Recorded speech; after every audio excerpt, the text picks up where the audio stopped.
രണ്ടാം വത്തിക്കാൻ കൗൺസിലിന്റെ തുടക്കത്തിൽ ജോൺ 23-ാമൻ പാപ്പ ദരിദ്രരുടെ സഭയെപ്പറ്റി പറയാൻ ധൈര്യപ്പെട്ടു. കൗൺസിലിനകത്തും പുറത്തും അതിന് അനുരണനങ്ങളുണ്ടായി. അന്നത്തെക്കാളും സമ്പത്തിന്റെ സ്വർണ്ണത്തുരുത്തുകളും ദാരിദ്ര്യത്തിന്റെ നിലയില്ലാ കയങ്ങളും പെരുകിക്കൊണ്ടിരിക്കുന്ന ഈ കാലത്ത് ദരിദ്രരുടെ സഭയ്ക്ക് പ്രസക്തിയുള്ളൂ. വ്യക്തികൾക്കുണ്ടാകേണ്ട ദാരിദ്ര്യ അരൂപിയെ വാഴ്ത്തുന്ന നാം സഭയ്ക്ക് തന്നെ ദാരിദ്ര്യ അരൂപി ഉണ്ടാകണം എന്ന് പറയാൻ മടിക്കുന്നു. ദരിദ്രരോട് ഔദാര്യം കാണിക്കുന്ന സമ്പന്ന സഭയായിട്ടല്ല, ദരിദ്രരുടെ സഭയായിട്ടാണ് നാം മാറേണ്ടത്. കാരണം ദരിദ്രരുടെ സഭയ്ക്കാണ് ദൈവത്തിൻ്റെയും മനുഷ്യരുടെയും മുമ്പിൽ കൂടുതൽ വിശ്വാസ്യതയും. ദരിദ്രരുടെ സഭ എന്ന പ്രയോഗം തന്നെ തെറ്റിദ്ധാരണാക്ഷമമാണ്.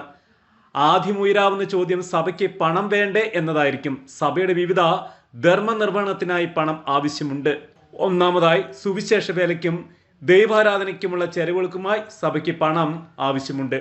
സുവിശേഷ പ്രസംഗം മാത്രമല്ല, ദേവാലയ നിർമ്മാണം, വിശ്വാസ പരിശീലനം, വിവിധ ഇനം പഠന പരിപാടികൾ, തിരുനാൾ ആഘോഷങ്ങൾ, ധ്യാനങ്ങൾ, സംഘടന പ്രവർത്തനങ്ങൾ, വൈദിക പരിശീലനം തുടങ്ങി എല്ലാ കാര്യങ്ങൾക്കും പണം ആവശ്യമാണ്. അതുപോലെ ദേവാലയ സംരക്ഷണത്തിനും തിരുക്കർമ്മങ്ങളുടെ അനുഷ്ഠാനത്തിനും ധനം വേണം. സുവിശേഷ ജോലി ചെയ്യുന്നവർക്ക് വാഹന സൗകര്യം വേണ്ടി വന്നേക്കാം. സഭയുടെ പൊതു ആവശ്യങ്ങൾക്ക് കെട്ടിടങ്ങൾ വേണം, സാധന സാമഗ്രികൾ വേണം. രണ്ടാമതായി സഭാ ശുശ്രൂഷകളുടെ പരിപാലനത്തിന് പണം ആവശ്യമാണ്. സഭാ ശുശ്രൂഷയ്ക്കായി തങ്ങളെ തന്നെ സമർപ്പിച്ചവർക്ക് മറ്റ് ജോലികളോ വരുമാന മാർഗങ്ങളോ ഇല്ല. അവരുടെ ജീവിത ചെലവ് സഭാ സമൂഹം വഹിക്കുക ന്യായമാണ്. വൈദികരുടെ സ്റ്റൈപ്പൻഡ്, ഇടവകളിൽ ജോലി ചെയ്യുന്നവർക്കുള്ള ശമ്പളം മുതലായവയ്ക്ക് പണം ആവശ്യമുണ്ട്. മൂന്നാമതായി പാവപ്പെട്ടവരെ സംരക്ഷിക്കുവാൻ സഭയ്ക്ക് പണം ആവശ്യമാണ്. ധർമ്മം കൊടുക്കാനുള്ള പണം എന്ന ലളിതമായ അർത്ഥം മാത്രമല്ല ഇതിനുള്ളത്. പാവപ്പെട്ടവരുടെ സംരക്ഷണത്തിന് ഉതകുന്ന ഏത് പദ്ധതിയും ഇതിൽ ഉൾപ്പെടുന്നു. എന്താണ് ഈ ദരിദ്രരുടെ സഭ? കാര്യങ്ങൾ നടത്താൻ നിവൃത്തിയില്ലാതെ നട്ടം തിരിയുന്ന സഭയല്ല ദരിദ്രരുടെ സഭ. സമ്പന്നരോട് അകൽച്ച കാണിക്കുന്ന സമൂഹവുമല്ല അത്. പണസമ്പാദനം, സൂക്ഷിപ്പ്, വിനിയോഗം, വിതരണം എന്നിവ പൂർണ്ണമായും സുവിശേഷ അരൂപിയിൽ നിർവഹിക്കുന്ന സഭയാണ് ദരിദ്രരുടെ സഭ. ആ സഭയിലെ രൂപതകൾക്കും സന്യാസ സമൂഹങ്ങൾക്കും ഇടവകൾക്കും സാമ്പത്തിക വിഷയങ്ങളിൽ സുവിശേഷ അനുസൃതമായ നിലപാടുകൾ ഉണ്ടാവും. അവയിൽ ചിലത് ഇവിടെ സൂചിപ്പിക്കുന്നു. ദരിദ്രരുടെ സഭയിൽ ക്രിസ്തുവിന് നിരക്കാത്ത ഒരു നയ പൈസ പോലും ഉണ്ടായിരിക്കുകയില്ല. നിയമം അട്ടിമറിച്ച് പണിത ആരാധനാലയത്തിന്റെ രൂപത്തിലോ, കണക്കിൽപ്പെടാത്ത പണത്തിന്റെ രൂപത്തിലോ, കള്ളത്തടിയുടെ രൂപത്തിലോ, കൈക്കൂലി കൊടുത്ത് വാങ്ങിയ അനുവാദങ്ങളുടെ രൂപത്തിലോ, അന്യായത്തിന്റെ വിഹിതമായോ ക്രിസ്തുവിന് നിരക്കാത്ത ധനം ദരിദ്രരുടെ സഭയിൽ ഉണ്ടായിരിക്കുകയില്ല. അന്യരെ പ്രലോഭിപ്പിച്ചോ കബളിപ്പിച്ചോ ഭയപ്പെടുത്തിയോ നേടിയ ചില്ലിക്കാശ് പോലും ദരിദ്രരുടെ സഭയിൽ ഇടം കണ്ടെത്തുകയില്ല. കാരണം എന്നോടുകൂടെ ശേഖരിക്കാത്തവൻ ചിതറിച്ചു കളയുന്നു. വിശുദ്ധ മത്തായി 12:30 എന്ന ക്രിസ്തു വചനം ഈ സഭയ്ക്കറിയാം. ദരിദ്രരുടെ സഭയിലെ ശുശ്രൂഷകരായ മെത്രാന്മാരുടെയും വൈദികരുടെ ജീവിതം ലളിതമായിരിക്കും. ആഡംബരത്തിന്റെയും ലൗകിക പ്രൗഢിയുടെയും ദുർമേധസ് അവരെ കളങ്കിതരാക്കുകയില്ല. രണ്ടാം വത്തിക്കാൻ കൗൺസിലിൽ പങ്കെടുത്തുകൊണ്ടിരുന്ന 40ഓളം മെത്രാന്മാർ ഒന്നുചേർന്ന് 1965 നവംബർ 16 റോമിലെ വിശുദ്ധ ഡൊമീഷ്യലിയുടെ പേരിലുള്ള ഭൂഗർഭ ദേവാലയത്തിൽ വിശുദ്ധ ബലി അർപ്പിച്ചു. അതിനുശേഷം മെത്രാന്മാരായ തങ്ങൾ എങ്ങനെ ദാരിദ്ര്യ ജീവിതം നയിച്ച് സഭയെ ശുശ്രൂഷിക്കണം എന്നവർ കൂടി ആലോചിച്ചു. അതിന് തങ്ങളെ സ്വയം നിർബന്ധിക്കുന്ന ഏതാനും നിർദ്ദേശങ്ങൾ എഴുതിയുണ്ടാക്കി അവരെല്ലാവരും അതിൽ ഒപ്പുവെച്ച് സ്ഥിരീകരിച്ചു. ദി പാക്ട് ഓഫ് ദി കാറ്റാകോംസ് എന്നാണിത് അറിയപ്പെടുന്നത്. ആ നിർദ്ദേശങ്ങൾ വിലപ്പെട്ടവയായി സ്വീകരിക്കുന്ന സഭാ ശുശ്രൂഷയിലുള്ളതാണ് ദരിദ്രരുടെ സഭ. ദരിദ്രരുടെ സഭയിൽ ധനം ചിലവഴിക്കുന്നതിന്റെ മാനദണ്ഡം സമ്പന്നരുടെ ഔദാര്യമല്ല, ദരിദ്രരുടെ ആവശ്യങ്ങളാണത്. അതായത് പണമുള്ളവർ ഉദാരമതിയായി തന്ന് ഞങ്ങളത് ആഘോഷമായി ചെലവഴിക്കുന്നു എന്ന നിലപാട് ആ സഭയിൽ ഉണ്ടായിരിക്കുകയില്ല.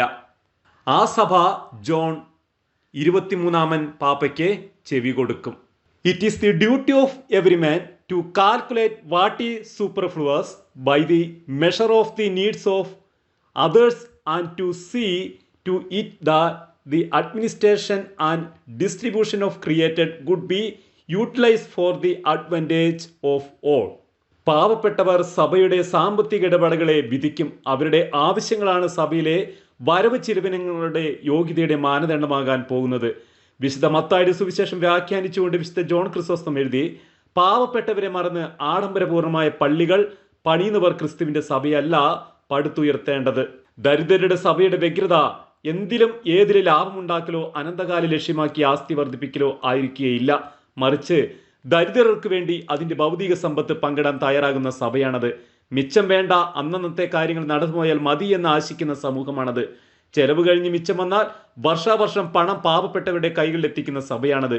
അടുത്ത നൂറ്റാണ്ടിന് വേണ്ട പണം സ്വരുക്കൂട്ടി ബാങ്കിലും ഭൂസ്വത്തിന് നിക്ഷേപിക്കുന്ന സമൂഹമല്ലത്. കാരണം ഈ സഭ സർവശക്തനും പിതാവുമായ ഏകദൈവത്തിൽ വിശ്വസിക്കുന്നു.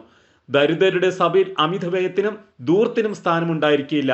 ആഡംബര പ്രധാനമായ ആഘോഷങ്ങളും പ്രവടി കാണിക്കാനുള്ള നിർമ്മാണ പ്രവർത്തനങ്ങളും പൊങ്ങച്ചം കാവടിയാടുന്ന സ്വീകരണങ്ങളും ദരിദ്രരുടെ സഭയിൽ ഉണ്ടായിരിക്കില്ല. ആ സഭയിലെ പുരോഹിത മെത്രാൻപെട്ട സ്വീകരണ കർമ്മങ്ങൾ ലക്ഷങ്ങൾ ചോർത്തിക്കളയുന്ന ആത്മീയ മാമാങ്കങ്ങളായിരിക്കുകയുമില്ല. ദരിദ്രരുടെ സഭയാകാൻ അപ്പസ്തോലിക സഭയെ അനുകരിക്കുകയാണ് വഴി.